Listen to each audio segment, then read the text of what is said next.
ఒక రాజు యుద్ధంలో ఓడిపోయాడు. ఓడిపోయి కొంత పరివారం తనతో వచ్చారు. వాళ్ళందరితో కలిసి ఒక అరణ్యంలోకి వెళ్ళిపోయాడు. వెళ్ళిపోయి చాలా బడలికతోటి, నిరుత్సాహంతో, ఇక నాకు రాజ్యం పోయింది, ఇంకా నేను మళ్ళీ యుద్ధం చేయలేను, ఇక మళ్ళీ నాకు రాజ్యం రాదు అని నిరుత్సాహంగా పడుకున్నాడు చెట్టు కింద. ఒక పెద్ద చీమ ఒకటి చెట్టు ఎక్కుతోంది. ఎక్కుతూ కొంత దూరం ఎక్కి కింద పడిపోయింది. మళ్ళీ రెండో మాట మొదలెట్టింది. మళ్ళీ కొంత దూరం ఎక్కింది, గాలి వచ్చింది, మళ్ళీ కింద పడిపోయింది. మళ్ళీ గాలి వచ్చింది, మూడో మాట పడిపోయింది. రాజు చూస్తున్నాడు. 6 మాటలు అలా కింద పడిపోయింది. 7వ మాట చీమ ఏం చేసిందంటే ఎండిపోయి పైకొచ్చిన బెరళ్ళ చాటున దాక్కుంటూ పైకెక్కడం మొదలెట్టింది. ఎంత గాలి వేసినా బెరడు అడ్డుంది కాబట్టి చీమకి తగలలేదు. జాగ్రత్తగా కొంచెం దూరం అయినా బెరళ్ళ చాటున దాకుతూ చెట్టెక్కేసింది.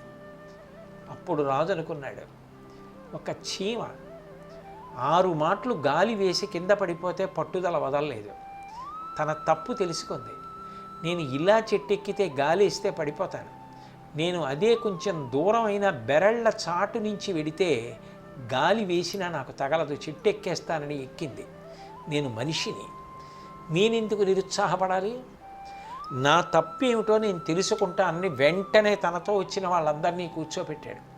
యుద్ధంలో మనం ఎందుకు ఓడిపోయాం, మన లోపాలు ఏమిటి బాగా చర్చించాడు. ఇప్పుడు తన లోపాలు దిద్దుకొని జాగ్రత్తగా యుద్ధం చేయడానికి సిద్ధపడ్డాడు.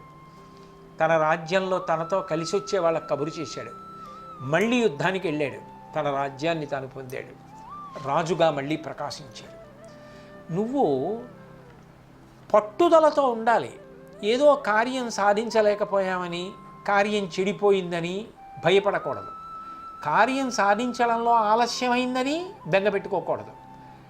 బడలిపోతున్నామని చితికిపోకూడదు.